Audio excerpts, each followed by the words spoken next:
Okay, just give us like 2 minutes and we should be ready to start. Okay. Thank you for joining us promptly. I know some of you, it's very early. On my side, it's quite early. Okay, just keep. But I know in the East Coast, it's not too bad. On Prof side, it's not too bad at all. And then those from Anchorage, what time is it over there? In Anchorage, Alaska, what time is it? Is it 7 o'clock in the morning? It's 8 a.m. Oh, it's 8 a.m. Okay, yeah, you kind of sort of in my shoes too, right? Because it's early. We should be sleeping right now, shouldn't we? Yeah, Saturday morning. Absolutely. Good morning, good afternoon, good evening, everybody. Professor is known on your side. You're on mute, by the way, if you're talking to us, Prof.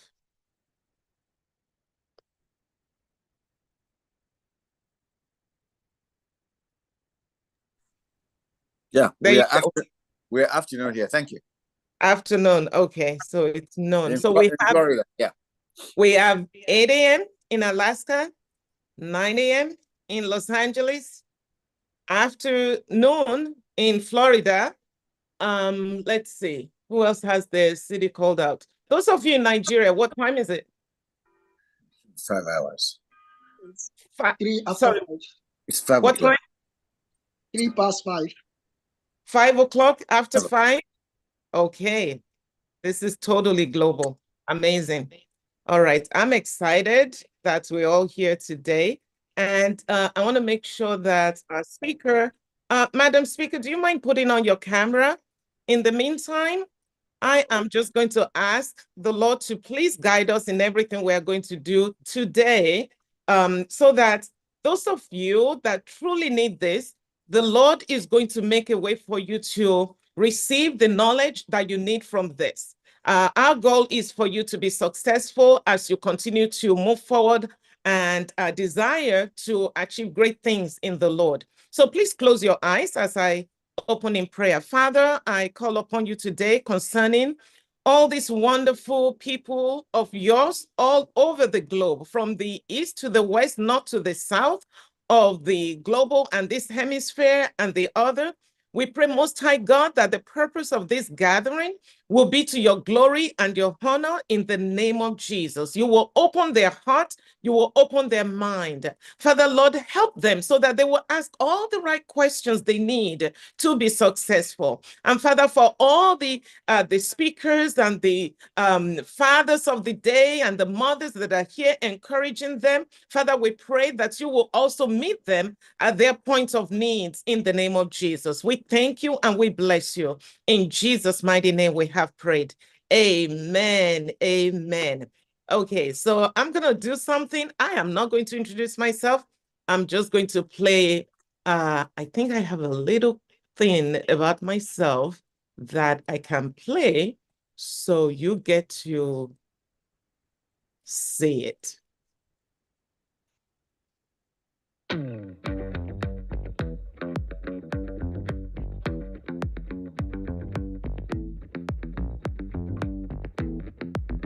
I'm a Black female finance executive with 3 decades of work experience in corporate America. I was challenged to create a platform where all people will have the opportunity to understand, influence, and advance Black matters. I was initially fearful about the proposition because of the possibility of a backlash or losing my position in corporate if I speak up. But my son reminded me that it will be a very small price to pay, even if it happened. All right. Well, thank you, Dr. Fajemi.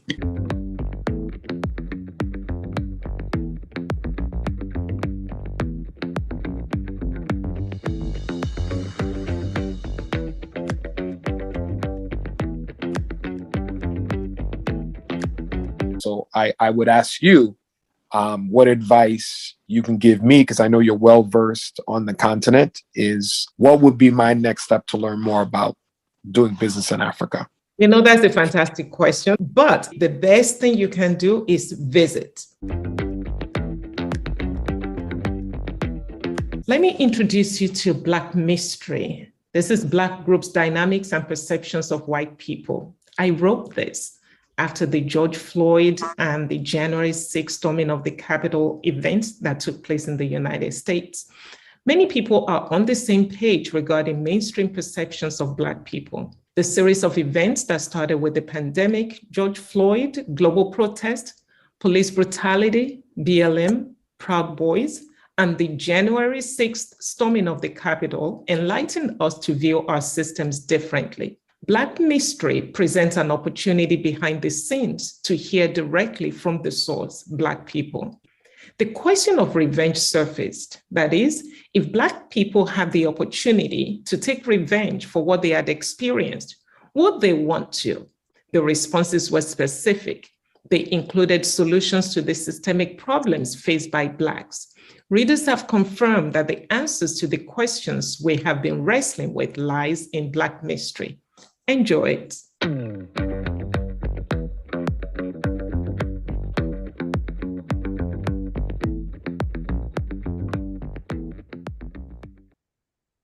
Okay, now you know me. I think you do, or at least in a way. So just to let you know, all of this started in 2020. So it's been a journey.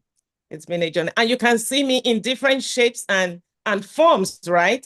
I started when I used to press my hair, like totally press it really straight. That was the beginning. And since then, since that moment, I've never pressed my hair again. I keep my hair the way it is. That's how I was created. I love it. It's beautiful. Black is beautiful, right? So I think I get better every time. Every time I look at myself from that time, I look better. So I'm so excited to be involved in this space. And I know that all that we're doing to support all of us, okay, it's not going to go to waste. All right. So what I would like to do before I call on our special guest, I've invited Professor Dr. Jacob Gordon from Gainesville, Florida. I call him the father of the day, if I have the liberty to do that. And I think I do because he's going to be 80. Prof, is it 85 or 86 in November? 85. 85 in November. Okay? 85 in November. So if you have passed, in October, if you have passed the age of 85, please signify so that I can bring you in as the father of the day. In the meantime, I am bringing in Prof to give us some words of admonition about why this is so important. Education is so important, especially for us. So Prof, the floor is yours. Thank you, Doc. I'm so delighted to be with all of you. And I love the topic because I spent most of my life in education because I know this is the only important vehicle for upward mobility in any society, whether it's Africa, in the US, or wherever you may be. We got to do that. The question, though, is what is the content of the education? Is it going to be Afrocentric or Eurocentric? That is the question. So thank you for the opportunity, and I hope that we get to love ourselves more by learning about ourselves, our history, and our people. Thank you. Thank you so much, Prof. Did you hear that? That is the core of it. Okay, let me change the spotlight. Okay, so while first of all, I want to make sure we have good housekeeping. And in the meantime, okay, I see my special guest. Okay, so housekeeping. Please do me a favor. When the speaker starts, mute yourself completely, okay? Completely. Take notes. If you have any question, you have a word or a phrase you don't understand, write it down. I want her to go through everything, okay? The full scope of what she wants to share with us today. When she's done, then we're going to open it up for question and answer. She has about 45 minutes at the minimum to cover her presentation. So please, let's give her the opportunity to cover everything. She knows she'll be speaking to a diverse group of people from college students all the way down, okay? So she's open to that. And so especially if there's anything she's saying, she's using a phrase that you don't understand, just write them down so that you don't forget. There's going to be a lot of opportunity to ask all the questions you have. Okay. Before I bring her on, do me a favor, raise your hand if you have any question. Okay. Use the Zoom hand raise to raise your hand. And I'm not seeing any hand. Now, the other thing you need to do is to mute yourself. I'm going to mute myself when she comes on. So I would like her to unmute herself while we all mute ourselves. Okay, so let's do that while I bring on our speaker. So let me see. I saw it just now.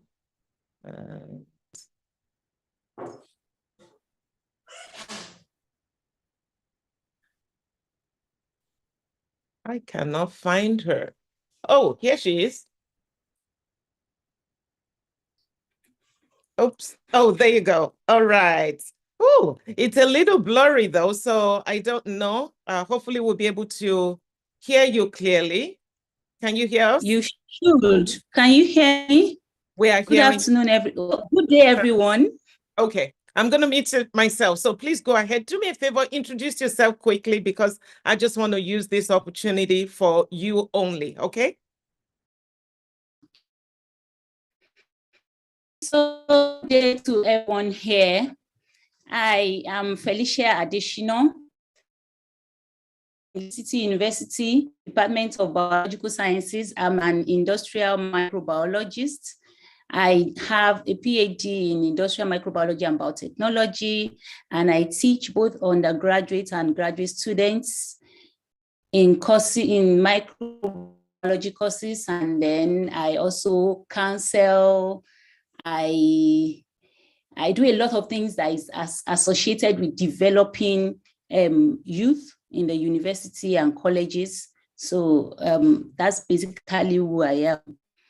I also use this opportunity to acknowledge the presence of Dr. Jacob U. Gordon, our Father of the Day. And I also want to appreciate Dr. Francisca Fajimi for the opportunity given me to further chase my passion, because yeah, I love teaching, I love impacting youth, and I want to thank you once again for this opportunity. And then I also want to appreciate the other members of this meeting, you by names, but you are appreciated, and I'm here with you. So this day, we are almost in the evening here in Nigeria. So I'm speaking from Nigeria. I'm giving a lecture on navigating success in college, and it will be in view of mastering academic integrity, leveraging technology. My name, please. Sorry. Okay, so Dr. Adeshino, just 1 minute, please. I understand that if we turn off our video camera, it might be a little better. It looks like it's a bandwidth issue. So let's all turn off our video camera if that's okay, because it's a little bit difficult to see our speaker for sure. And then the audio is also a little choppy. So I'm going to turn off my video camera. Please turn off yours as well, and the mute button. So go ahead, Dr. Adeshino. You are muted right now, so please unmute yourself.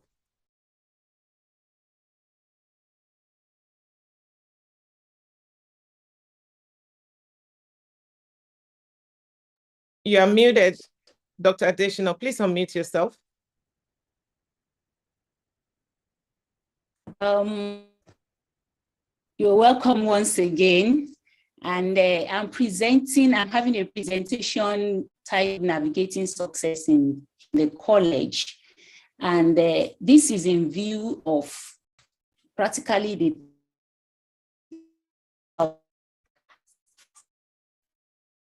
themes that I'll be touching on are mastering academic integrity, leveraging technology in education, balance commitment.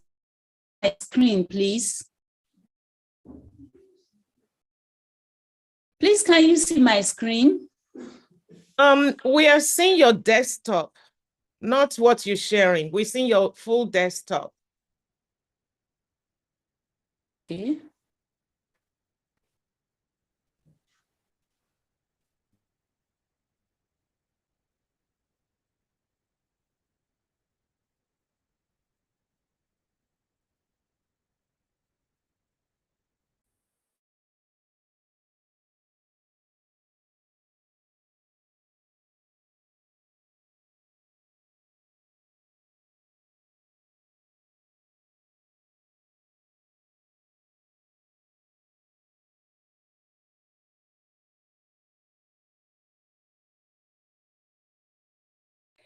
Can you see my screen?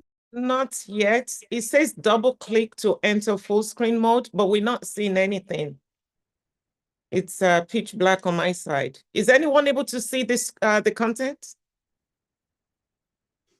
No, ma'am. We're not able to see anything. Right. Yeah, we're not seeing anything.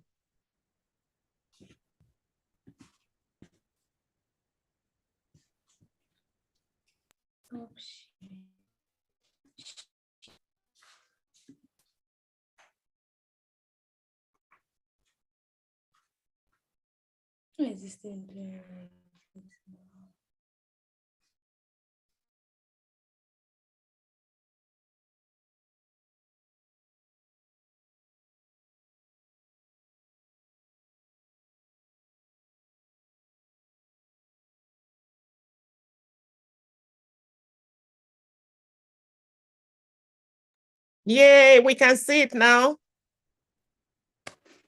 Oh, sorry. We can see it.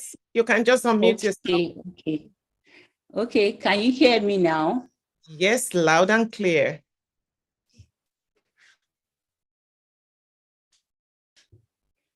So as I was saying, the topic of the day is navigating success in college, and this will be based on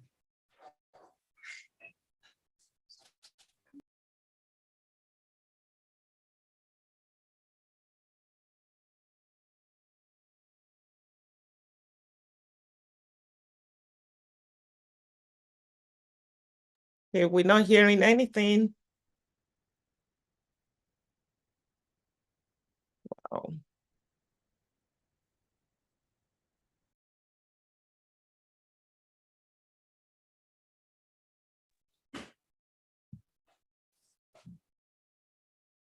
I think that's how to do it. Can you see it now? Yeah, we can see your screen. I think we have an issue with your audio. You're going in and out. It's the bandwidth. I'm trying to use the strongest of the bandwidth that we have in the house. Okay. So I said earlier that this topic will be discussed in view of mastering every balancing commitments, that is prioritizing extracurricular and in building a successful college career. Now, Okay, she has dropped off completely, I think. Let me see. That's quite unfortunate because we could hardly hear a full sentence. I don't know if it's just me or is it everybody.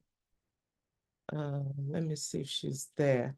I think she's having network issue, bandwidth, or whatever it is. Okay, yeah, I see her, but she doesn't have audio. 1 second. can you hear me? Yes. Hello? Hello, can you hear me? Yes. You know what? Maybe Hello, just can you hear me, ma'am? don't share your screen. Just talk to us. Because I think maybe that's Oh, mixing my. things up. Yeah, just talk Okay, to us. I'll send my Your deck. Yeah, you can send the deck later. Just tell us. slides much later. Okay, Oh, perfect. my God. Oh.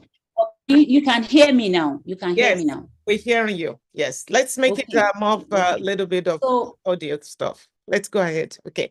oh, okay, it's unfortunate. So, college, like I said, is a significant and transformative in a student's life, and it's like a long path for career or personal growth. So, really, college is not only for for showing or manifesting your academic prowess. It's part of it, but that's not the only reason.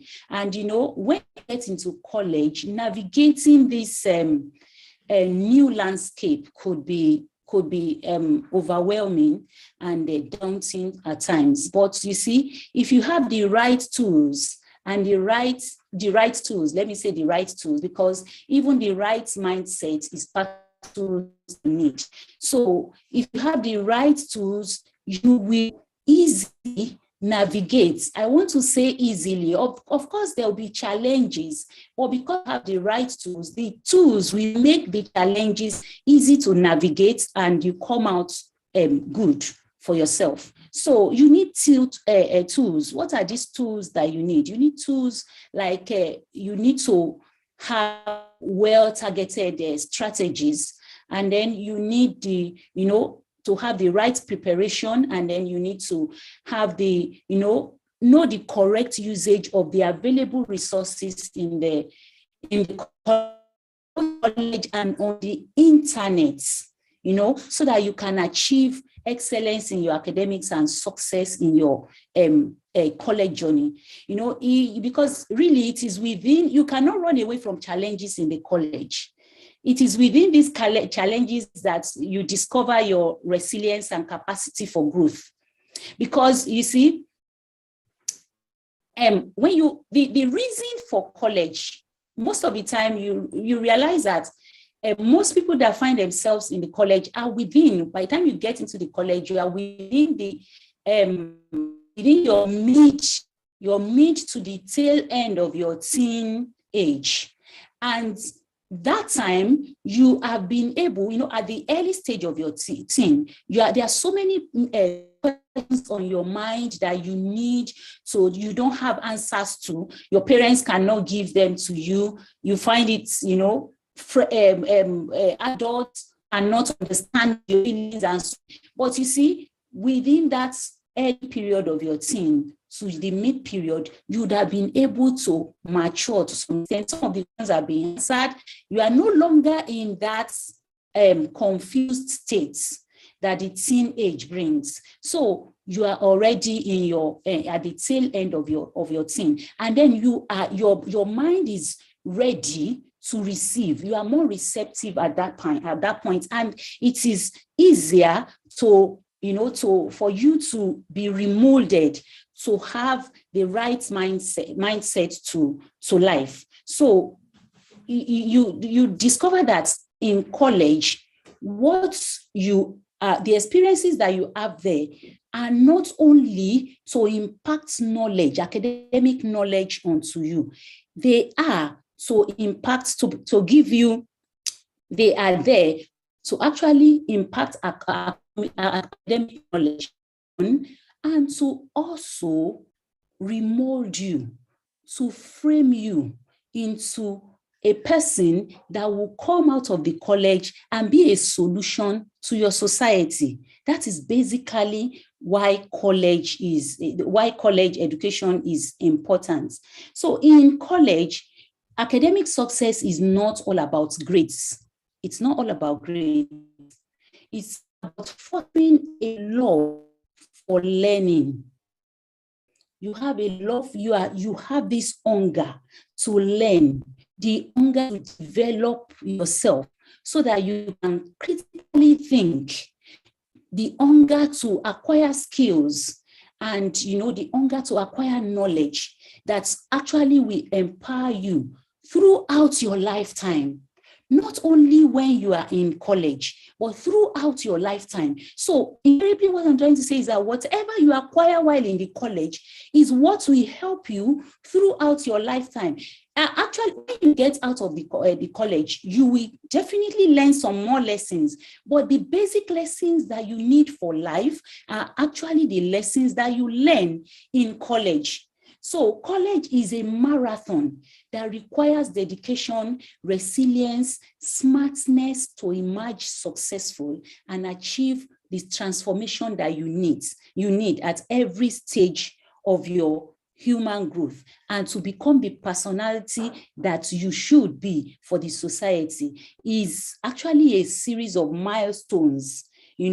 Milestones that, you get to a point, you learn this, you move to the next point, and so on. So it's actually it's like I said, it shapes you into what you should be in life. Now, when you are getting into college, I want to ask some of you, or when you wanted to get into the college, what did you have at the back of your mind? Dr. Fajimi, am I allowed to ask questions? Please, ma'am, it's your forum. Go for it. Okay, thank you. So I want one of you to tell me one of the reasons, what you had on your mind as you got into the college. What was on your mind that, what am I going to achieve here? What did you have as what you want to achieve? So raise your hand, please, so that we can spotlight you. Any one of you that wants to speak? Okay, I see. Okay, Oshatu Ishola. There you go. Oshatu Ishola. Oshatu Ishola, you can speak.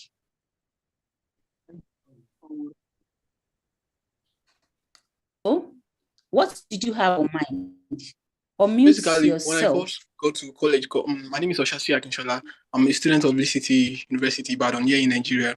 Basically, when I first go to college, I see it as an avenue to me to chase my dream, my plan. Because growing up, I always have just one dream. I want to become an accountant, maybe the greatest I've ever been, greatest the continent ever produced, actually. So, but when I go to college, meet people like myself, people with like-minded, people chasing the same dream as myself.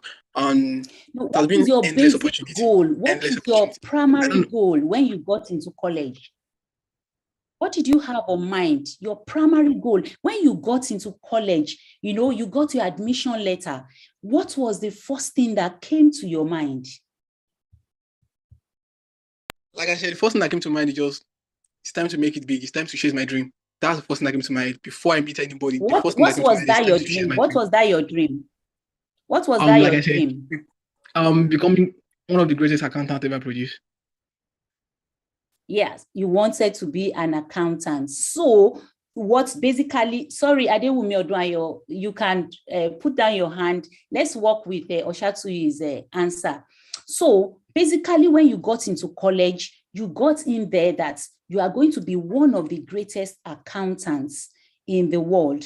So you know that college will fetch you a career. Do you understand now? That college will fetch you a career to be an accountant. And Oshatu, you don't go yet. I'm still going to ask you a question. Why do you want to be the greatest accountant in the world?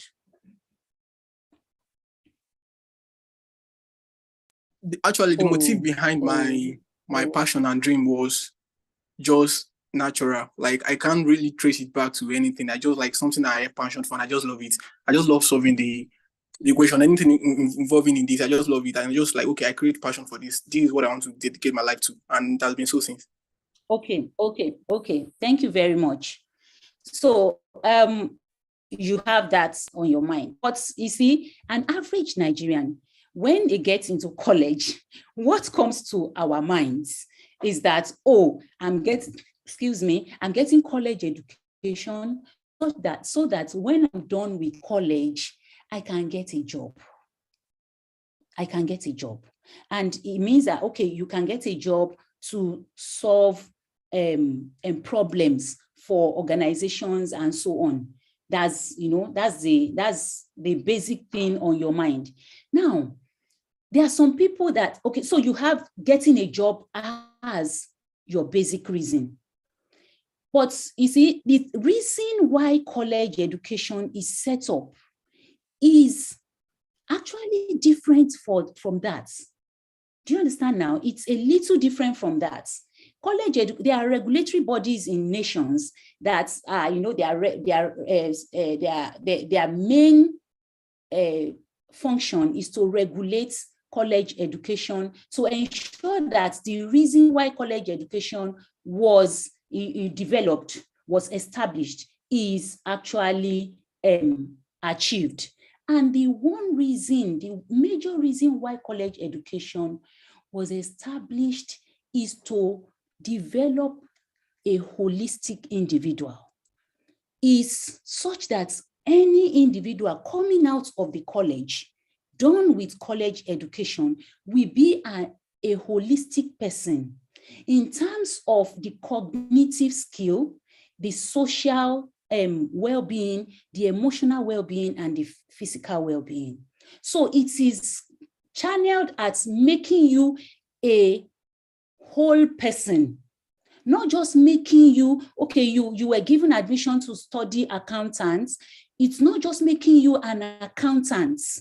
It's not just making you a chemist. It's not just making you a microbiologist, but it is making you a holistic person that can be a solution to the society when the person goes out of the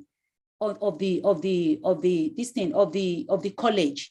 So you are actually getting a whole education, not just education channel towards, yes, the primarily channel towards accountancy, but not just channel to accountancy alone. So the primary reason, so once you know this, it will help you a whole lot to be able to, navigate your way in the university, and you'll be able to manage your time. I'll give you my story. When I finished school about over 30 years ago now, about 30 years ago, I finished high school. I was barely 16-year-old, and then I finished high school, and immediately I got into the college. I was so naive. I was used to my high school life that, I know that once I attend class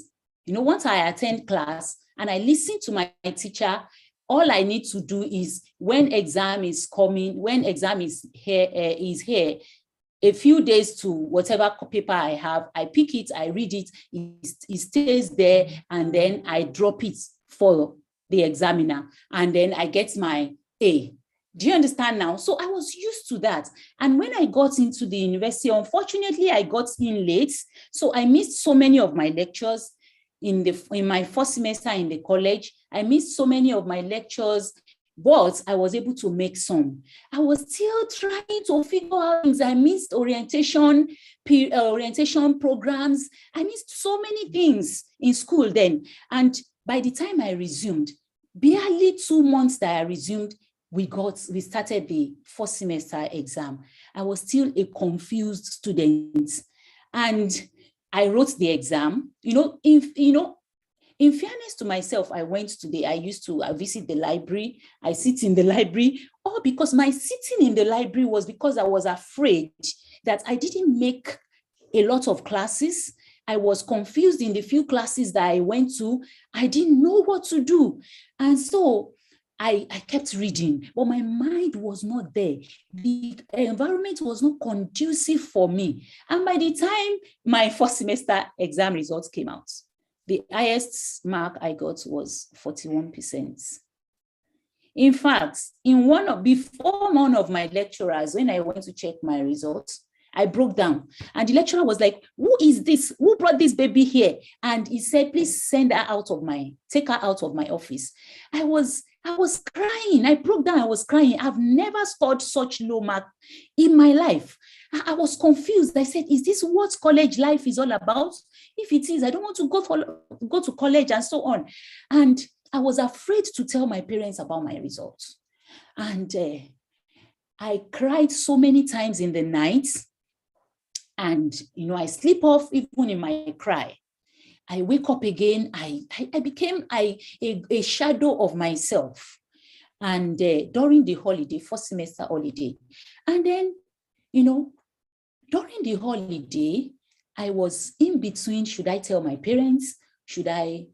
No, it wasn't even during the holiday that I got the results. It during the holiday I was okay. I was okay. It was when we resumed for second semester that I got the results. So I was in between telling my parents or not telling them.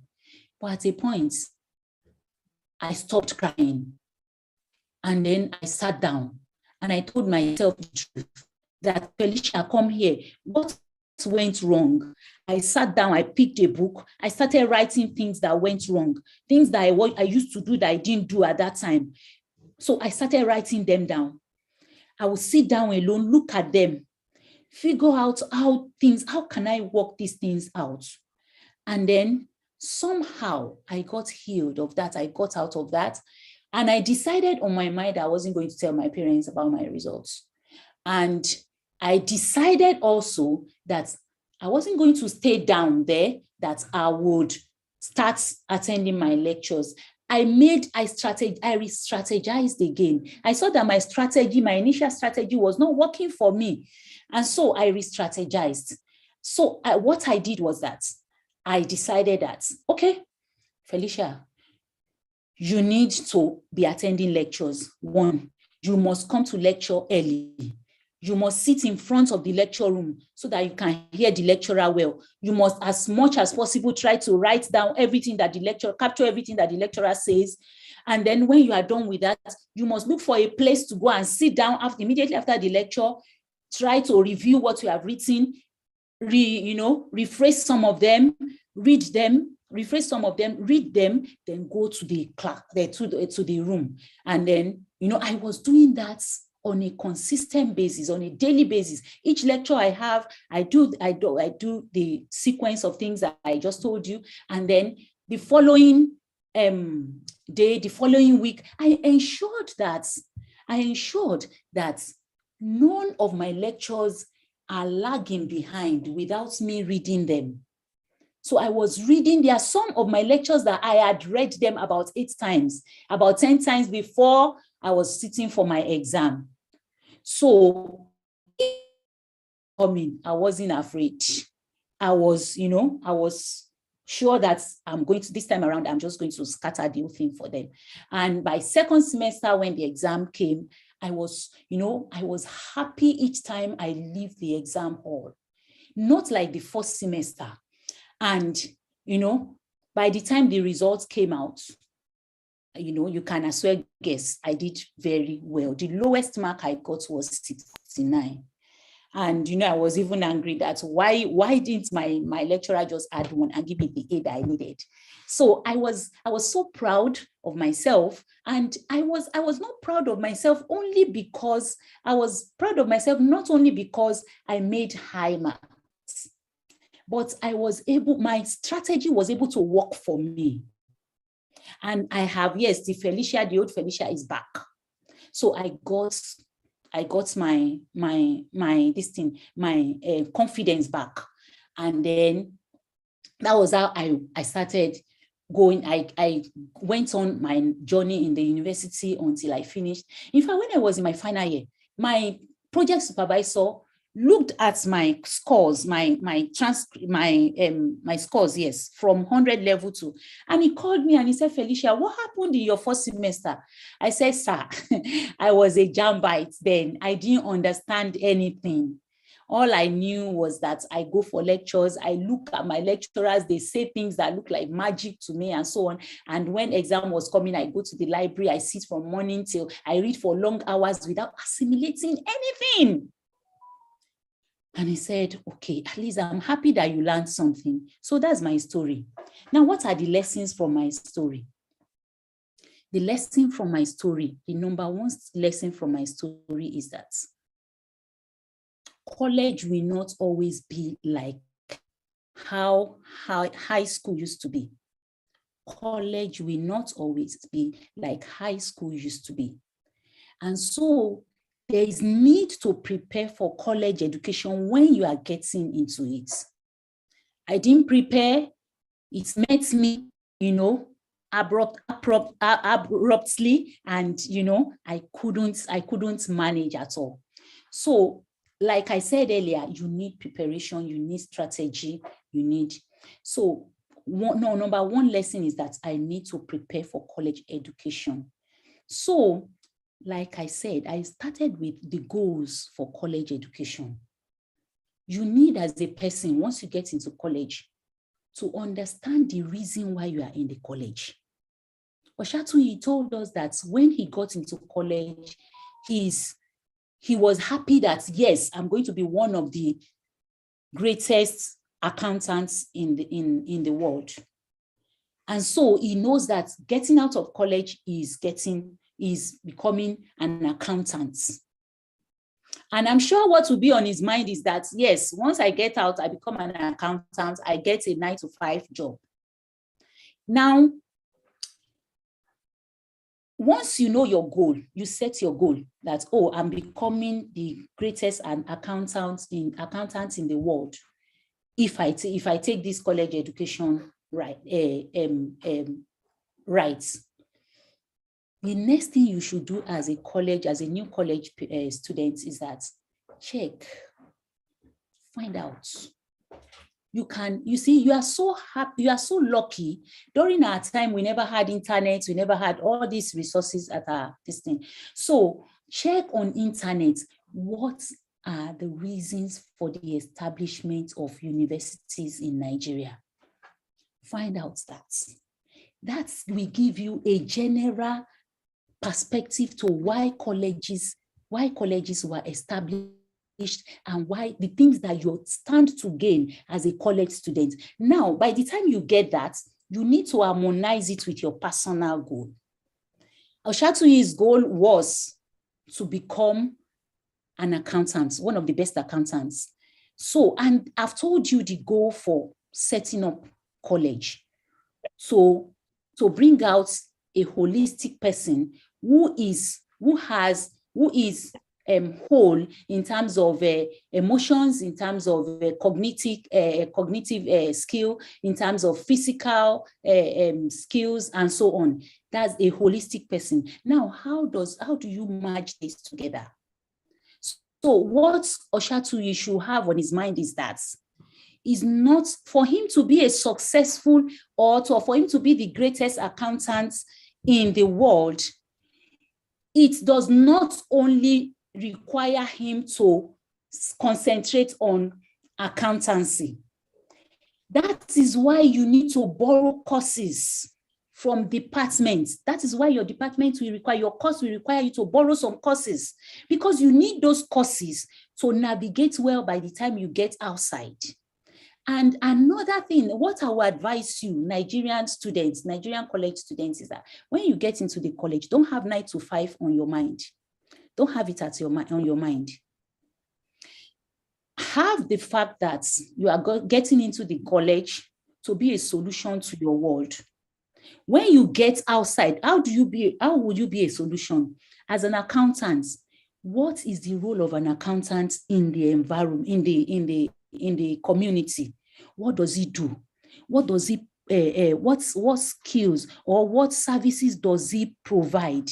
Don't look at services that you have to provide in companies. How do you help the people in your community with your accountancy skill? So in helping them, how do you convert this into business that will fetch you something? While you are helping your community, you are getting something that will sustain you financially. Let that be your goal. Then another important thing that you need to, just give me a few minutes. I'm trying to,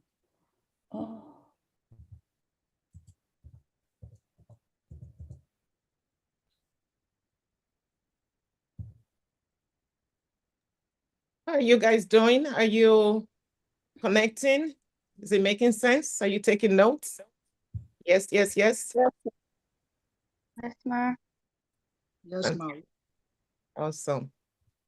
Awesome. And I know she made a lot of references to students in Nigeria, but it's across the board. I mean, college is college regardless. So make sure you're grabbing that, write them down, and I'm sure you're going to have questions. And I probably have some thoughts I can share with you as well. Prof probably will have some too, because he's not in Nigeria, he's in the United States. And for those of you that are outside Nigeria, there might be some other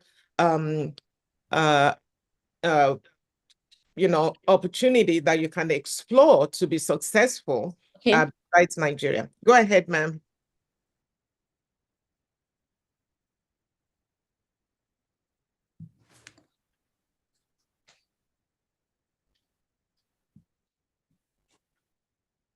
Okay. Should I go ahead? Yes, we can hear you. Should I go ahead, please? Yes. Okay, yes. Thank you. So once you have been able to address the issue of your goal, your major goal for being in the college, you have been able to harmonize your personal goal with the general goal for establishing college. And then, you need to also set, short-term goals for yourself. College, you don't just finish college in a day. You finish college in at least 4 years, 5 years. There are some that spend 6-7 years in college. So set short-term goals for yourself. You need to set short-term goals for yourself so that you won't get overwhelmed by the general goal that you have set for yourself. And sincerely, there are resources on the internet that will help you to set a short-term goal for whatever general goal that you have set for yourself. So the next thing is that you attend orientation classes. I paid so dearly for that. Attend orientation classes and familiarize yourself with how to navigate the facilities in the college. Because honestly, there are facilities in the college, there are resources in the college. Unfortunately, only about 15% of college students are able to optimize these facilities and tools in the colleges. So familiarize yourself with facilities in the college. It's very important. Normally when you get to a new place, one thing you do is that for the wisest person, the first thing you do is that you observe that place, you study that place. What works here? How do they do things here? What works for them, and so on. By the time you're able to do that, it will go a long in helping you in achieving whatever goal that you want to achieve in that particular place. So familiarize yourself with the facilities, study map of the college, study places that will be helpful to you in achieving the goals that you have set for yourself. Look for tools that are available to help you navigate your college experience. Study your lecturers. Try to see those of them that, this one seems warm. I can get close to this. Study your schoolmates. And one of the ways that you can do this is that you attend orientation classes. Orientation classes are usually organized generally by the college first. Then you have the faculty organizing for the faculty members. Then you have departments organizing. There are stylites in your department that we even organize for you. There are, in the halls of residence where you live, there are orientation programs are organized for them for residents, those that live on the campus, on the campus, and then even spiritual institutions in your college, they also have orientation programs. And there are some social clubs in the college too. Attend their orientation programs. You'll be able to decide, which club will be useful for me? Which one will I not join? Do you understand now? You'll be able, at least it will give you a knowledge of the different clubs that are available in this thing. So if you are observant and receptive, you'll be able to get vital informations from such programs. And from the information you get from those programs, you can now personalize some of the tools. Those tools, just like you personalize your goal, you personalize some of the tools. Which of these tools will be useful to me? Which one will be useful for me? Which one will help me to achieve my goal? Which one will make my journey in the college easier for me? Personalize them and itemize them. Once you personalize them, identify them, itemize them, and then this will help you to develop strategies on how and when these tools will be needed in your journey in the college. That's just the truth. It will help you in knowing what time will I need this? What time will I need this in my journey? You have planned. Anyone that plans his or her journey ends well, finishes the journey. But if it's not planned, the person may not likely finish well, even if he finishes well. One major thief of our time now is mismanagement of time. Very common among college students. And the clear unsung hero of achieving high academic progress is good management of time. So you see, they are opposites of one another. So for you to achieve a good academic status, you need good time management. And in doing this, you need to separate primary tasks from secondary tasks. When I was telling you about orientation, I told you about faculty orientation, departmental orientation, and so on, social club orientation, spiritual organization orientations. They are all there.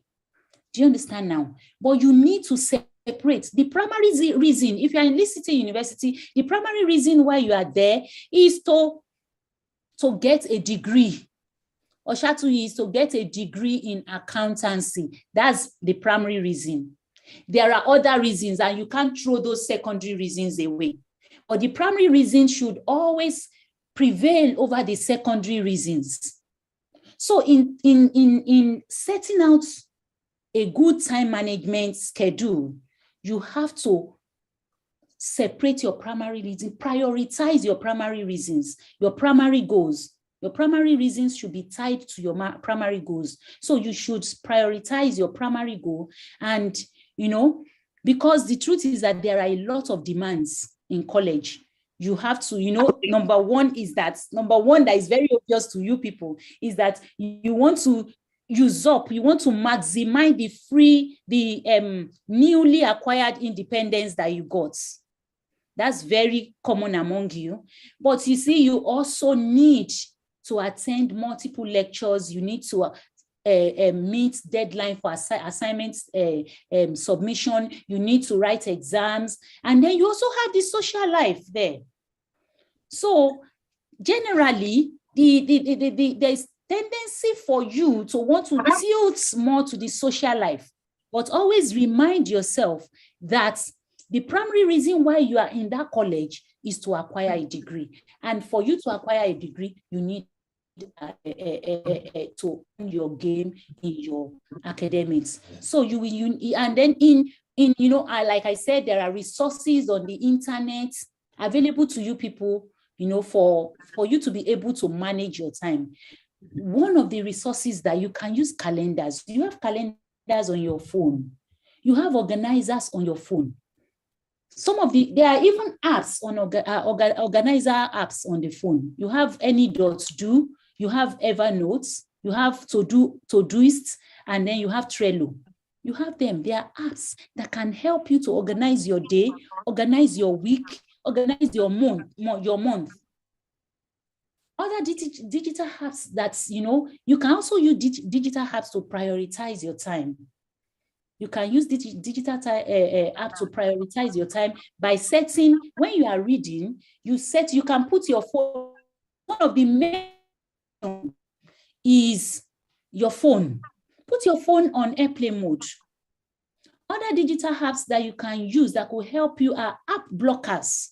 There are app blockers like Forest, Block Sites, Minimalist Phone, and so on, Rescue Time.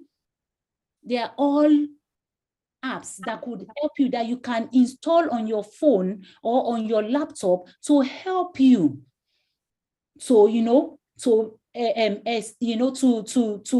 help you concentrate on to help you organize yourself and concentrate when you are studying. When you are studying, a very good app that could help you is Stay Focused, is an app. You can use Stay Focused, that will help you to limit how much time that you are distracted, and then, how much time that is wasted. It will help you to do that. Another digital app that could help you in, like I told you earlier, that when I attend classes, I come back and then I review my lecture notes and I rephrase them.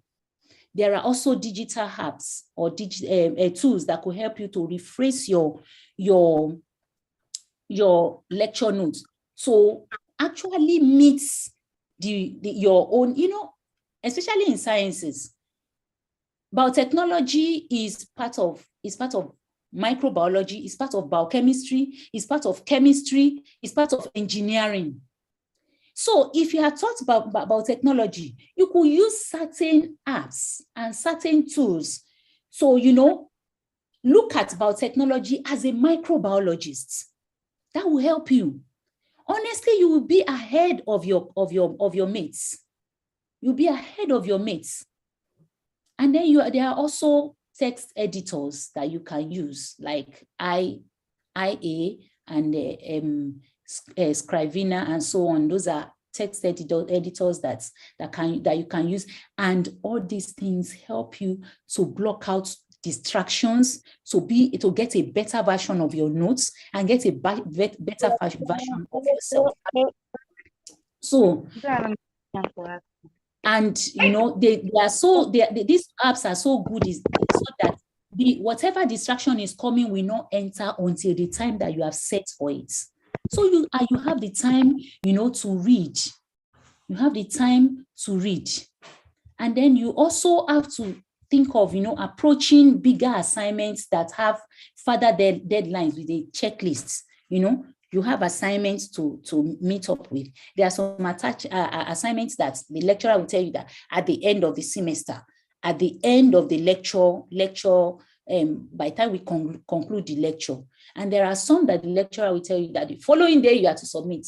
So learn to prioritize your assignment, attending to your assignment. All these organizer apps will help you. You only need to input some of those things, and it will help you out on the best way to go about it. So please curb procrastination. Curb it. Why do something tomorrow when there are tools, there are opportunities, there are resources available for you to do it today? Why do it tomorrow? Then another thing is that you need to know what works best for you. For me, I realized what worked best for me. I used my second semester as a test case. I re-strategized, like I told you, and I used that as a test case to see whether it works for me. Luckily, it worked out for me. If it never worked out, I will look for another strategy. So please know yourself. Is an important point. You need to know yourself. Know yourself. Know how long you need to read a particular note for it to stick. Know how best you can relate with your classmates. Know how best you can relate to how best you can be able to bond with your lecturers.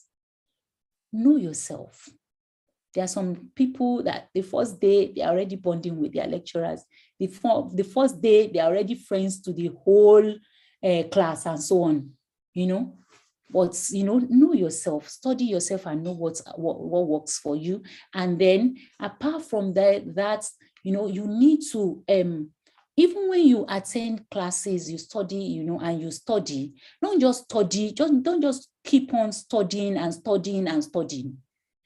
Check for quiz online. There are websites where you can get quiz for different courses, for different programs. Get quiz, answer them. If you didn't at first, you may be getting something as maybe 1/10 or 0/10. Don't be discouraged. Do it again and again and again. I told you earlier, I said there are some of my lecture notes that I had to read up to 10 times before my exam period. So you need to know what works for you and be consistent in whatever you are doing. Consistent in whatever you are doing. And please don't burn yourself out. Don't burn yourself out. Always remember to schedule a time to rest. Maybe for me, I can sit for 3 hours and read, even 4 hours. But some people, they can't sit for that long. That's part of knowing yourself. If you know you can't sit for that long, when you finish reading for 1 hour, stand up, walk around. Check some YouTube videos, but use your organizing app. Use your organizing app to ensure that once the time you set for yourself is out, that thing clicks, it shuts you out of whatever you are doing and you go back to your study. That will go a long way in helping you. Go a long way in helping you. Another point that you need to also consider is that you need to be an active member of your class. You need to be an active, that my first semester, I was still trying to navigate my way into the university. I didn't understand. I didn't have friends. I know that I don't have friends at all, but I have only one friend. And the only thing is that we just and we walk together. I was living off campus. We walked back together to the bus stop, catch a cab, and then go to our different houses. That was it. That was what we were doing. So I wasn't an active member of the class until I decided in second semester that I want to be an active member of the class. My lecturers knew me because I was always sitting down in front of the class. Questions are asked, I was answering. Sometimes my answers are wrong. Many of you are afraid of giving wrong answers. The truth is that if you don't give wrong answers and you are corrected, you may not be able to remember that thing. So learn to give even wrong answers and you'll be corrected. So be an active member of the class, engage, be an active member of the college too. I told you about prioritizing. Having a primary goal, be an active member of whatever tools, whatever resources will make you achieve your primary goal. Also be an active member of whatever resources that will help you to achieve your secondary goal. I am not saying that you should not be part of, you should not participate in social events and so on. Yes, you need that because you need it for your social well-being. You need it for your social well-being. But the truth is that your social well-being, yes, is part of it, but it's not the primary. So you need to be prudent. You need to be prudent in even being an active member of your college. But I will tell you, don't be prudent in being an active member of whatever will add value in terms of whatever program you are running or whatever course you are studying. Don't be prudent with it. Go all out. Go all out, use libraries, use research databases. Most libraries have research databases. In Lee City, you are open to getting there. You only need to see the librarian, and it's an open door policy there. You can get to the librarian, and in other colleges, it's like that. Especially outside of Nigeria, it's like that. So be open to, getting resources that are available to you and maximizing them, optimizing them, so that you can actually get the best of yourself. Don't be lethargic. And then another thing, yes, I told you about getting close to your lecturer. That's one thing I never did I never realized until when I got to my final year. Yes, my lecturers knew me because I was smallish and I was always sitting in front. So they knew me, but as much as possible, I avoid one-to-one contacts with them. But I didn't, which means that I did not maximize that resource. I did not take my time to study my lecturers and maximize the resource that is in them. So I'm advising you now that please take your time to maximize the resources that are in your lecturers. There are some of your lecturers that are Ivy grade lecturers. They are Ivy League faculty members. Get close to them. Get close to them. And, you learn how they, in you're getting close to them, you are bonding with them. With time, they are free. They will be free to tell you their stories, how they were able to live, how they lived as undergraduates, while they were doing their PG, postgraduate studies, and so on. All those things, they will be able to tell you. And you learn, you learn from experiences. It gives you opportunity, to learn, to quickly be able to sort out things, challenges. It helps you to quickly sort out challenges that you may be faced with. You also need to keep reviewing yourself. You see, you need to keep reviewing yourself. I do that when I was in the college. I have textbooks then in the library. I didn't have personal textbooks. I was from a very humble background, so my parents could not afford to buy me textbooks, but I used the library. And so I look for questions after every chapter, and then I copy them and I close my book and answer the questions. There are times that I have scored practically 0 in what I did. But what did that teach me? It taught me that I need to go back, that I've not been able to get what I was reading. So review yourself. You can also review, critique yourself. Don't rob your ego. Critique yourself. And don't look for people that will rob your ego. Look for people that will give you objective criticism. I didn't say that you should always hang around people that will always criticize you and everything. But there are some people that will criticize you objectively. Hang around them. And when they do, ask them questions. Ma, sir, I got this. Thank you very much. I agree with you. But what do you advise me? Ask them. They will tell you. That's how you know someone that criticizes you objectively. One that criticizes you subjectively will only criticize you. And when you ask, they'll tell you, get out of my sight. But the one that criticizes you objectively will sit you down and tell you how to do it better.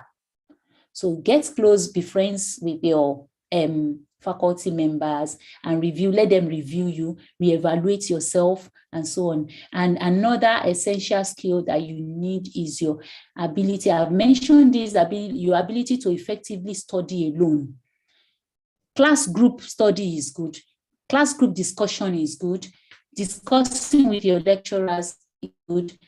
All this, getting in touch with the senior students to give you their notes and to teach you is good, but it is also important that you study alone.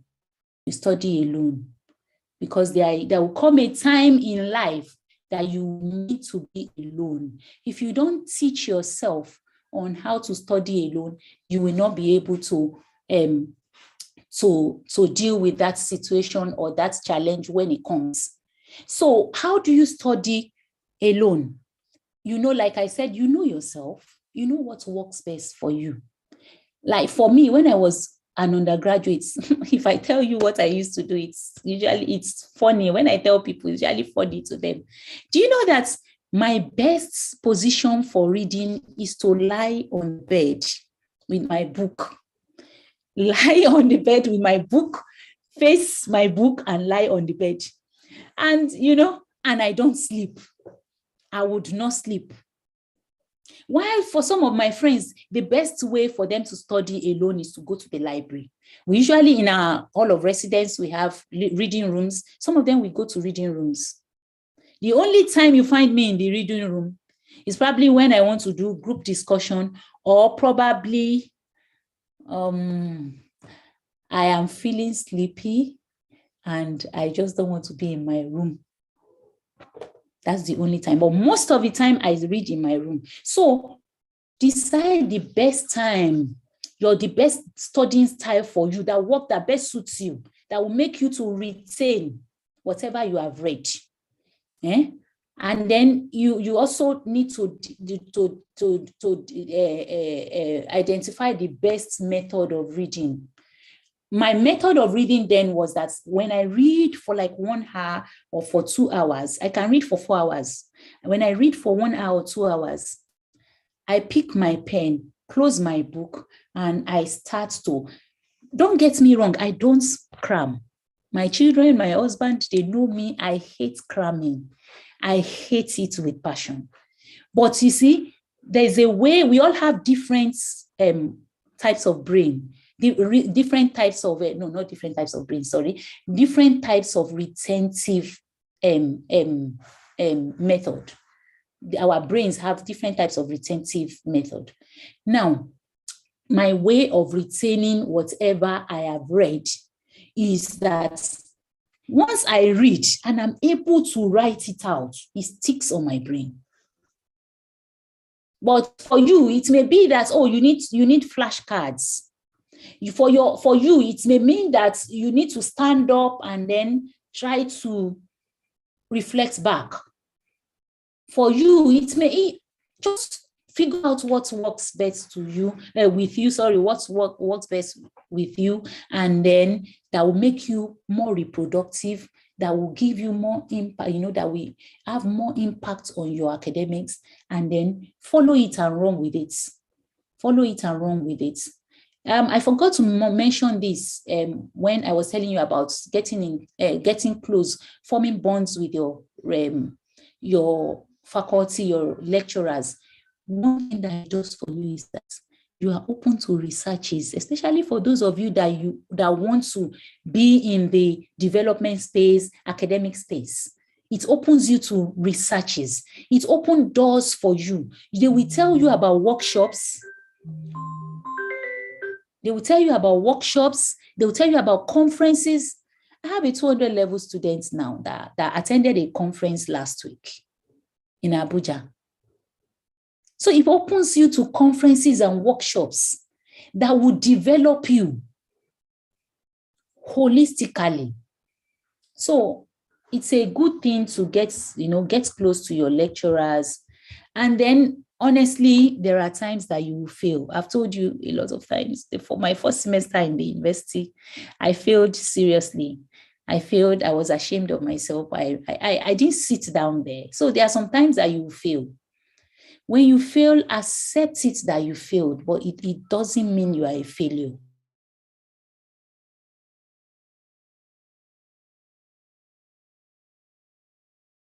Sit down. Yes. At the first instance, you will need to sulk, cry, so that you won't bottle up emotions. Bring out those emotions, let them come out.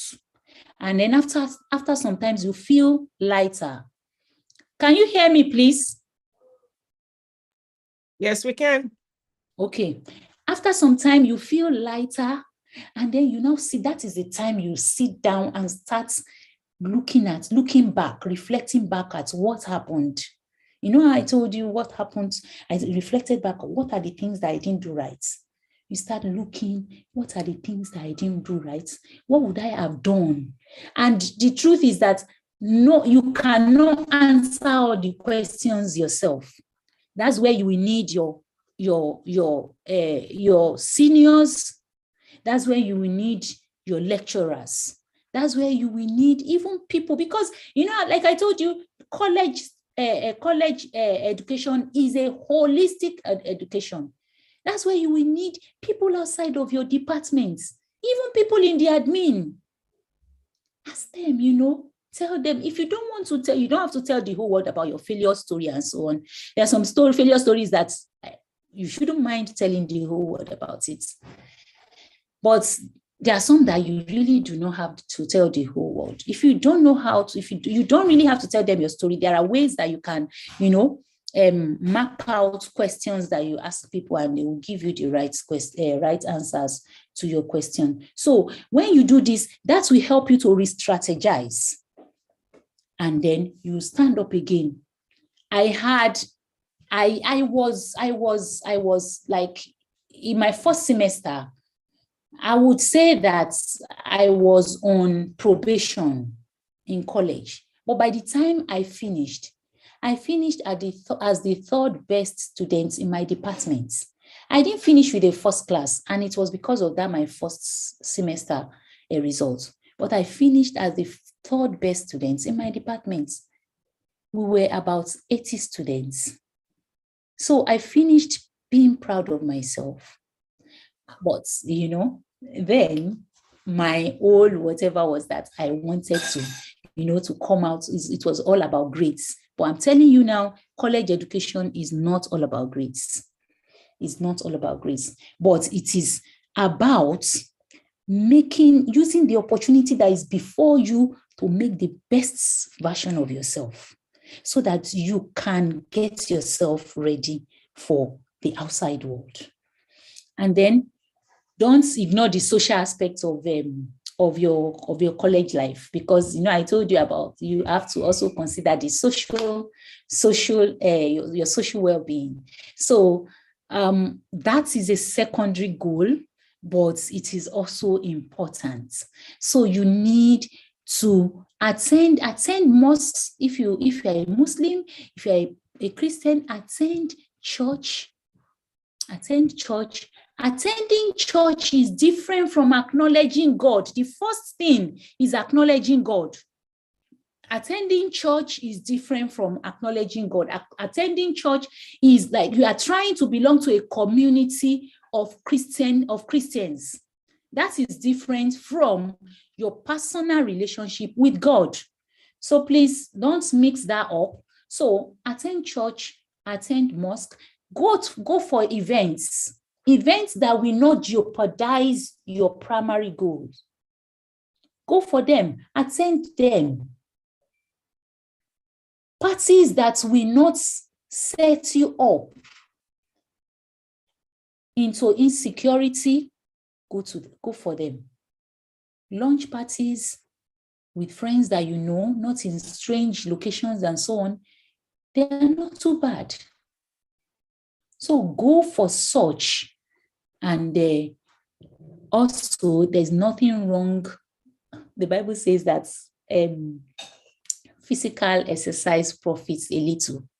So there's nothing wrong in also in getting yourself into physical exercises.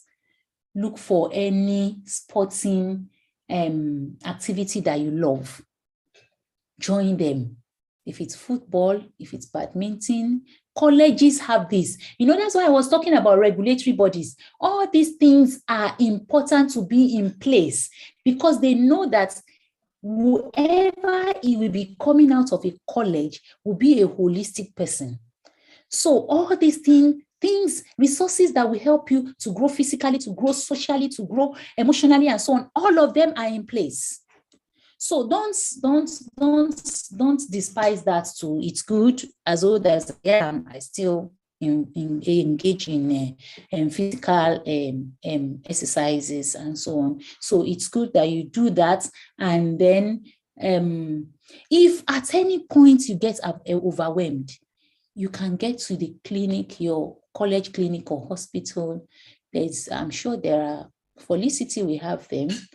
And I'm sure that they have them in the US too, and other in other countries colleges in other countries where they have psychologists that you can speak with. You speak with them, they will help you to get out of that overwhelming situation. And you pick yourself up again. Believe in yourself. Believing in yourself does not mean that you don't believe in God. What believing in yourself means is that you believe in what God is capable of doing in you. That is it. You believe that you have a God, you bear a God that is capable of doing big things in you. So believe in yourself. When you have that, your head is not easily bowed to unstoppable situations, unpalatable situations. You become unstoppable. You don't easily give in to, just saying, oh, I give in, I don't think I can make this. No. You in believing yourself, it will also help you to adopt routine activities that will make you into a better version of you, a better person, academically, spiritually, socially, and physically. Because if you are not okay in those aspects of your life, honestly, academics will be something else. You can't be okay in academics. And then also ensure that you take your learning out of school, out of the college walls on time. Take your learning. I have my son did his college education in the US. I love their method there. He started doing internship immediately. He finished his first year. Immediately he finished his first year. During his first year, he wasn't doing internship. But immediately he finished his first year, he started internship. And based on all his other siblings, they are studying here in Nigeria, I try as much as possible to help them get themselves an internship position. Immediately they finish their second year. Generally in Nigeria, I know that you are allowed to go, you are allowed to use one of your semesters in your penultimate year in the university to go for internship. But you see, don't sit with that. With that alone, you'll not be able to get experience from outside of the university. You'll not be able to use whatever you have learned in the university outside. You will not be able to use it outside of the university. As long as once you start having the urge that, oh, this thing I'm being taught, I want to just see it. I want to see how it works out. And don't let your looking for internship position be spoiled or be motivated by the remuneration that you'll be given. No. Let the first reason why you want internship position is because you want to practice what you have been taught in class. You want to see it in practice. So there's nothing wrong in, even after your first year, go for an apprenticeship program. Understudy somebody. My daughter studied law in Lee City. By the time she was in after her second year, the long vac, she had to she went to understudy in a law firm. In her third year, she went to understudy before she now got to her fourth year, second semester, that she went for internship. Even when she finished, when she was done with her law program, the 5th year, while she was still waiting for things to be done, she went for internship.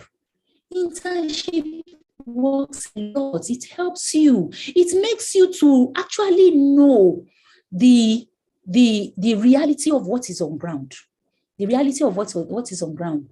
Honestly, if you are able to embrace these things that I told you, that I've outlined and explained to you, There's nothing that stops you from coming out as one of the best students in your faculty and in your department. And another thing I forgot to mention, make it a routine that you check when your result is out, calculate your CGPA, calculate it, and know where you stand.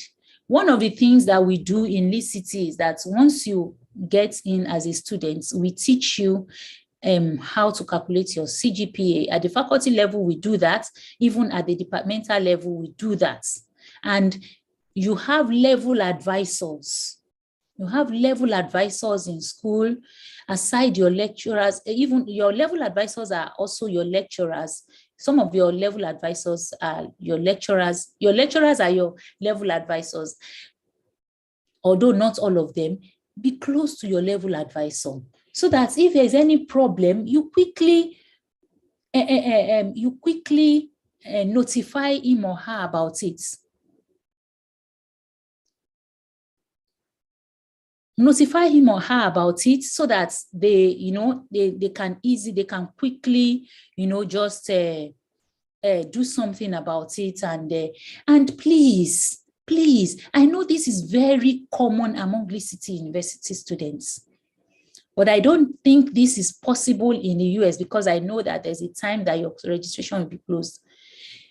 Don't wait till when it's time, if you have paid, don't waste your time. Register immediately. Register immediately. Register for the courses that you need to do. And you know the courses that you need to do from your level advisor. The level advisors are not there to just, just to fulfill all righteousness. No, they have what they are doing too. And be free to even see your HOD, the head of your department or the head of your faculty. We could be very busy, but honestly, we are always open to support students and help them to get the best of themselves. So I want to tell you, embrace the challenges in the college, celebrate your achievements. When you fail, get out of it and stand up again. And don't be afraid to ask for help from anyone that could render the help for you when you need it. Like I said, college life is a marathon. College experience is a marathon because it goes beyond the 4 walls of college. But with dedication and resilience and the right strategies, you'll be able to navigate your academic journey with success and emerge a transformed person. That's my little advice for you. Oh, my. Wasn't that something? Let's do something. I want to change the view. I would like you to put on your camera if you can, and I would like you to unmute yourself if you can, okay? If you can. Put on your camera, unmute yourself if you can, because I want us to do something. And if you cannot put on your camera, that's okay. You're going to do something as well. So what I would like you to do is, the reaction button? I'm going to start with mine. Look at the reaction button on your Zoom. Can you see mine? Okay, give her a round of applause. Give her a round of applause. Either you do it like loud physically or you do all the fancy one that I'm doing. Thank you. Absolutely. Thank you. Unmute yourself and say thank you. Thank you, Ma. Thank you, Ma. That was You're beautiful. welcome. I'm honored to be with you. God bless you. I'm so happy. This is what I love doing. Thank you, Ma. Thank you so very much. Thank you. Really appreciate it. So that was awesome.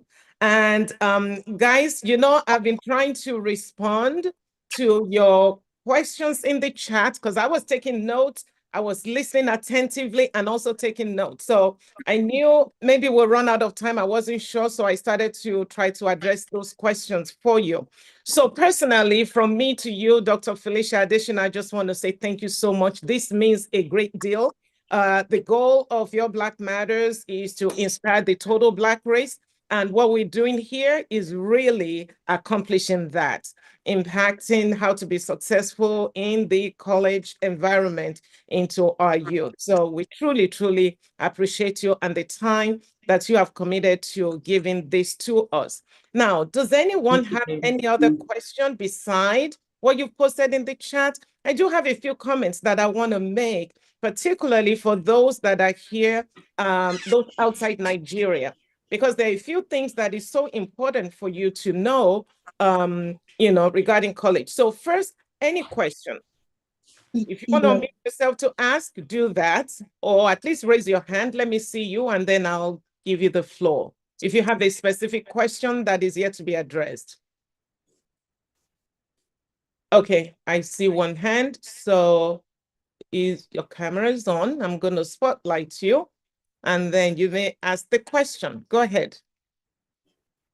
Okay, my name is Odoayo. So my question might not really relate to what we are treating now, but I'm making a request probably in the future, something like this. I actually enjoyed the class, and I also want to probably something they can answer here, or probably a class like this will be scheduled. There's concerning this social life in school. I think we need more enlightenment on that. Yes, because social life is very wide, like very wide, apart from the religion aspect, the friend you keep, and the relationship, probably the season of partner as well. Because there's this saying, it's very rampant in my school that if it is very hard for you to find a partner right now, you might later start looking for it after you've gotten out of school, and it might be probably very hard. Probably then you'll start to post a flyer that you are looking for a partner, or probably you're attending some seminars where they match make. So these are the questions that I really want to know about. That does all these things necessary, and how do we go about the social life of the thing? Dr. Additional, please. Okay. Let me answer that if you don't mind. Okay. So, okay, I don't mind. Yeah, thank you. So, Odoayo, great question. The question I understand very clearly, but we have a very wide audience here that they may not be interested in what the response to that question is. So what you suggested before actually makes sense. Maybe there's a different forum to address that. So we'll look for another time that we can bring somebody that can address that, okay? Is that okay with you, Odoayo? Yes, but thank you, ma'am. Fantastic. Okay. Any other question that is yet to be addressed?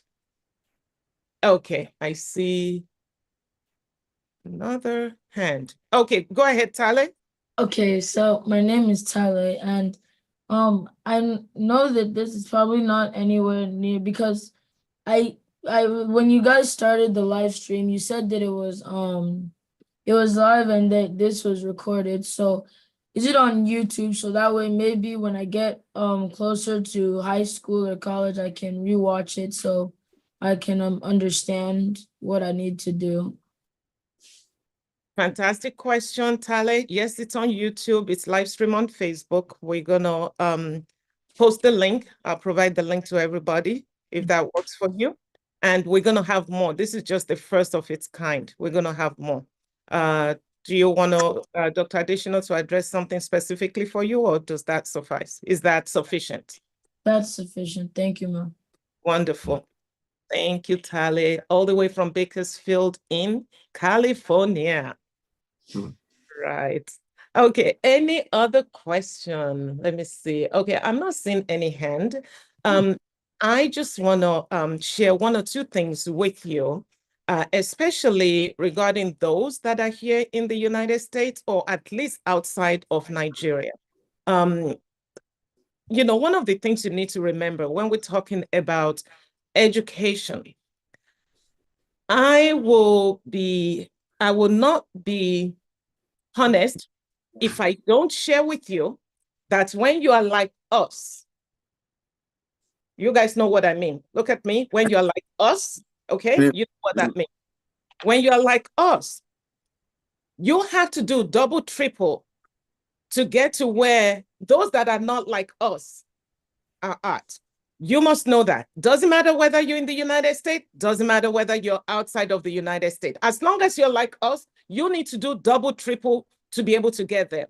So there's no debate about that. That's why education, that is absolutely the one thing you can start with that could get you close to the same level playing field. That is the one thing you can start with that could get you close to it. I'm not saying you're going to be at the same level with those that are not like us, but it will get you close to it.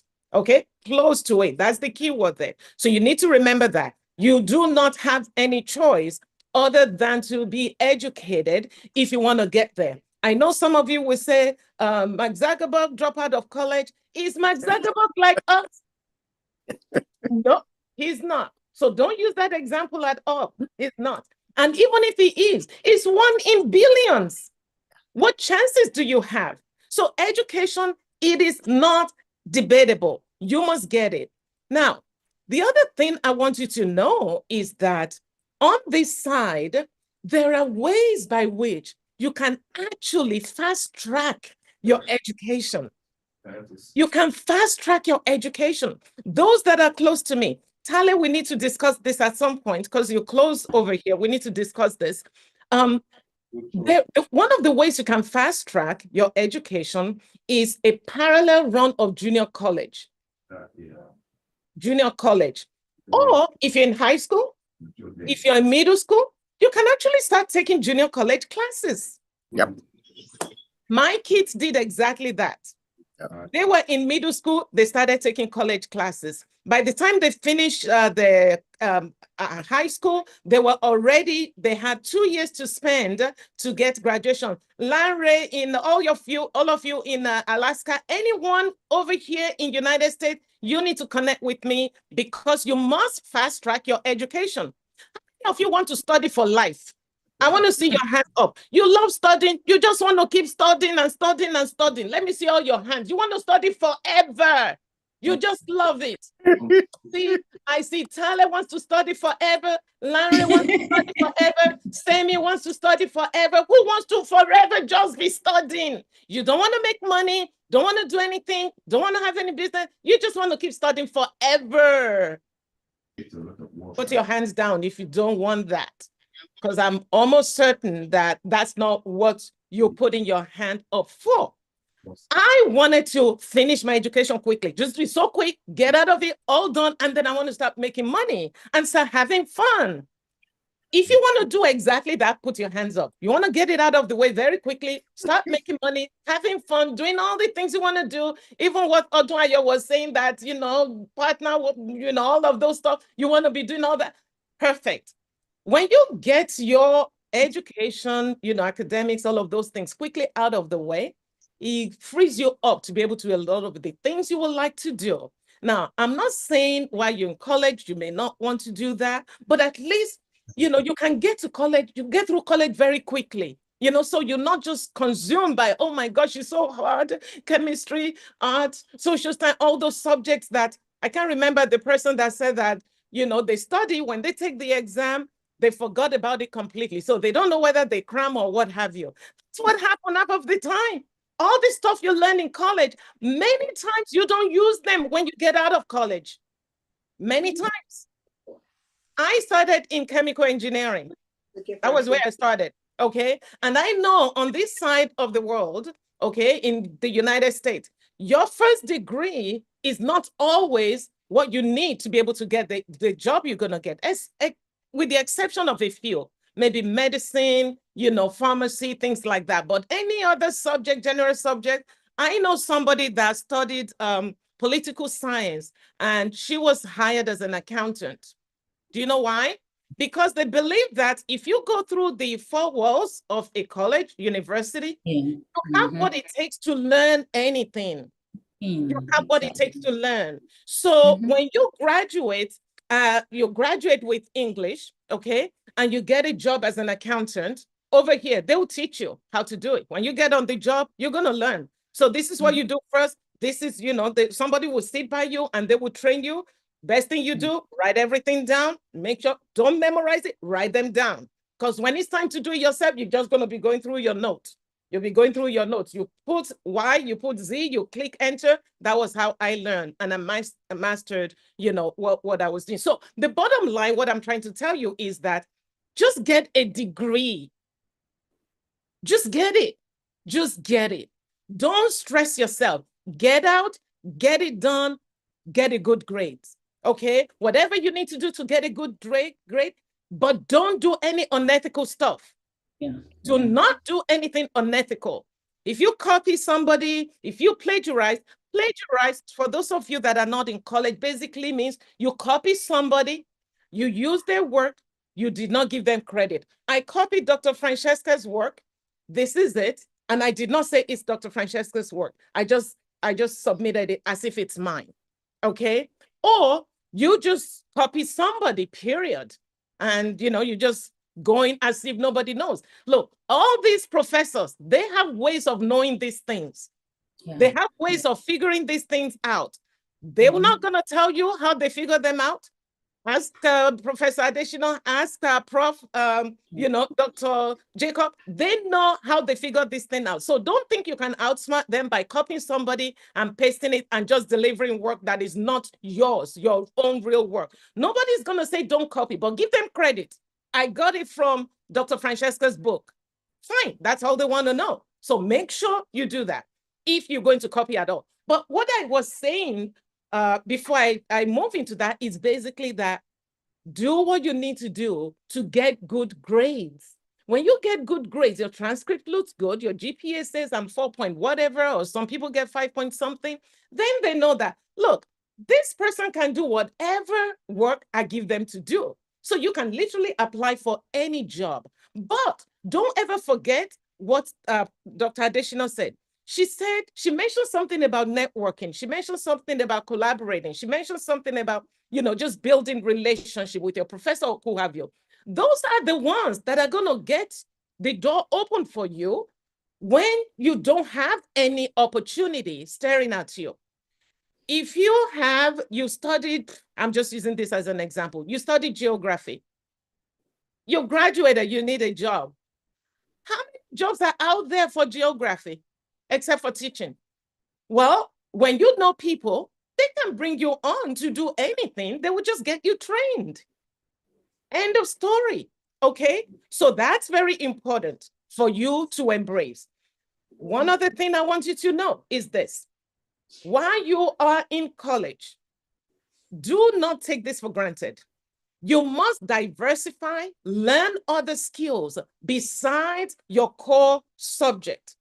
You're going in as an accountant. You want to become an accountant.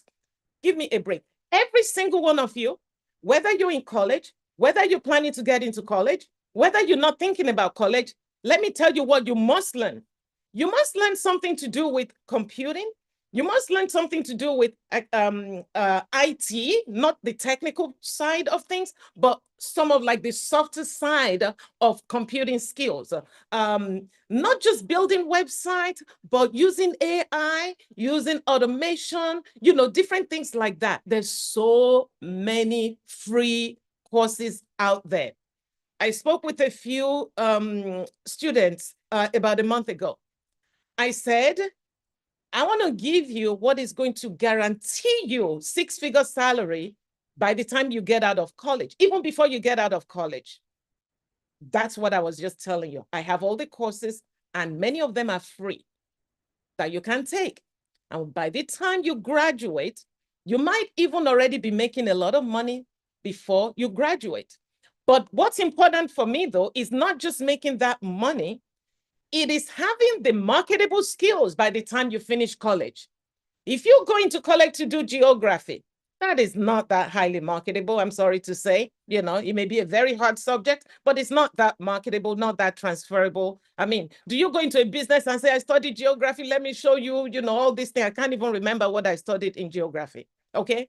But you graduate bachelor in geography with 4.0 GPA, and then you now finish, you have these skills on robotic process automation. You know how to automate processes for businesses, and you've been doing it for 2 years before you graduate. Let me tell you something.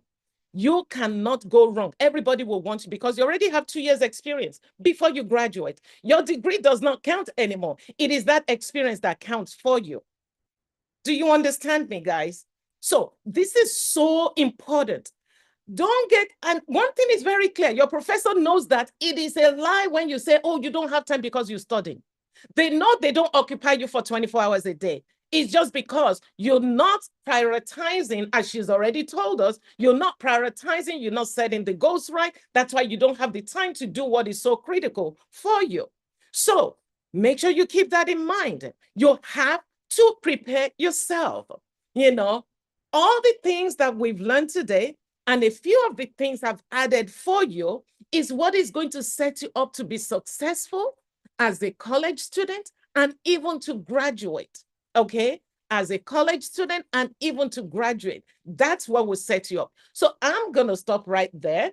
I would like to see all your faces and tell me if there's any other question you have for me or our esteemed speaker today. Question.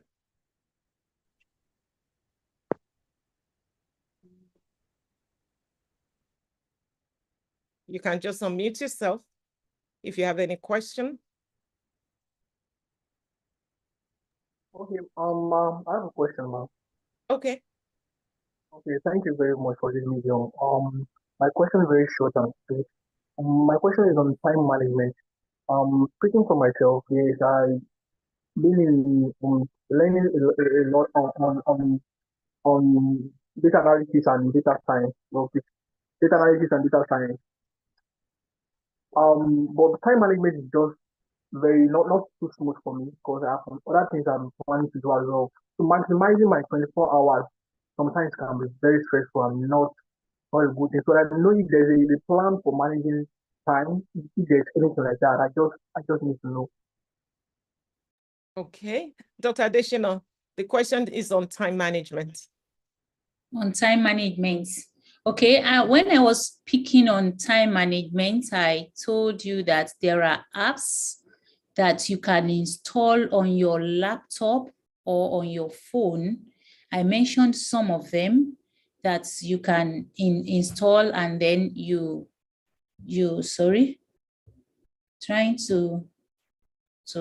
you can install them on your phone and on your laptops so that they will help you.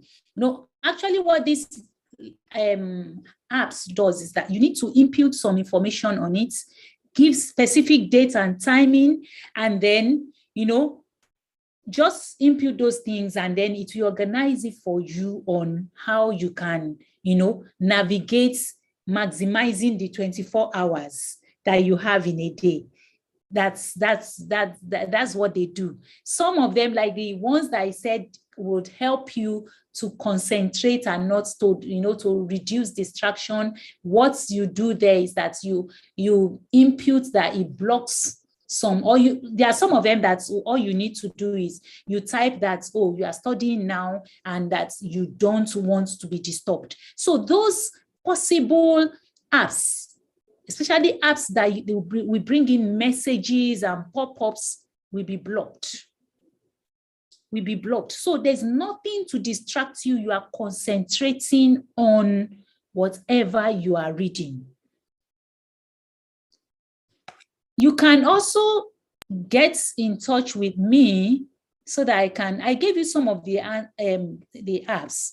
You go online, you will see them and install them. If you have problem with them, let me know. Or some of them, most of them are, you know, they prompt you on what to do, and then you just go ahead and do. They're not something difficult, especially for the internet savvy generation that we have now. So they are not difficult. For if I can get it, then you can get it 2 times. You can get it 2 times.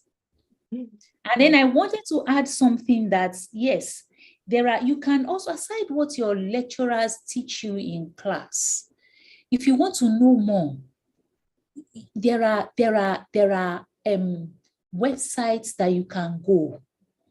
Apart from YouTube that you have to watch video, there are websites, Khan Academy,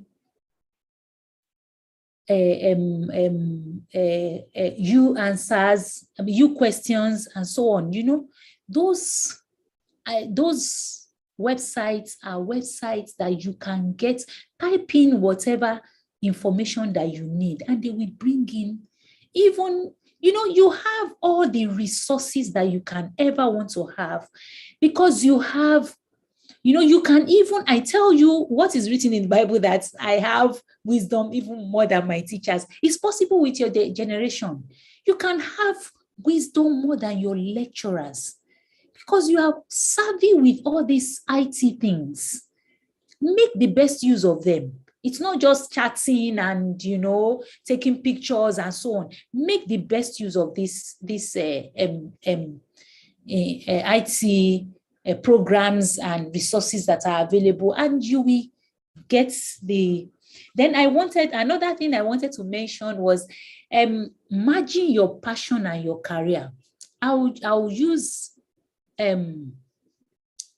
someone as an example. Most of you should know him. Oh, can you hear me? Muhyiddin, you sharing your screen. Is that on purpose? Oh, no, I made a mistake. That was a mistake. It wasn't you. It was somebody else that's sharing the screen. Okay, I wanted to say it, yes. So, like I was saying, I said, merging your passion with your career. For some people, it's easy. You get your passion, you know, you discover that your passion is actually the career that you follow, that you run after, you know. But sometimes your career is totally far from your passion. Do you understand now? Passion is what drives you, what you love doing. You know, I told you that when I was growing up, I love counseling people. I love solving people's, you know, I want to hear your problem. I won't probe, but once you tell me, I follow up and ensure that the problem is solved. And, you know, I didn't know that I would find myself in teaching. My career was microbiology. I studied microbiology. Well, how do I merge counseling with microbiology? I don't know. But here am I, finding myself. I enjoy, you know, teaching students and so on. Another example that I'll give you is this man, Aproko Doctor. I don't know whether you know him. Most of you should know him. Aproko Doctor is always sending in videos on information about medicine and so on. This is somebody that studied medicine and, you know, probably is a talker, is an orator. It's easy for him to talk, you know, and he found himself in medical sciences. He tried to merge, how do I merge my passion with this career that I found? And then he was able to harmonize the two. He is a medical doctor giving us information on medical sciences on the internet. There are a lot of them like that. So you see, you can actually merge your career with your passion. But like Dr. Fajimi said, first off is that let your goal be that you want to come out as the best.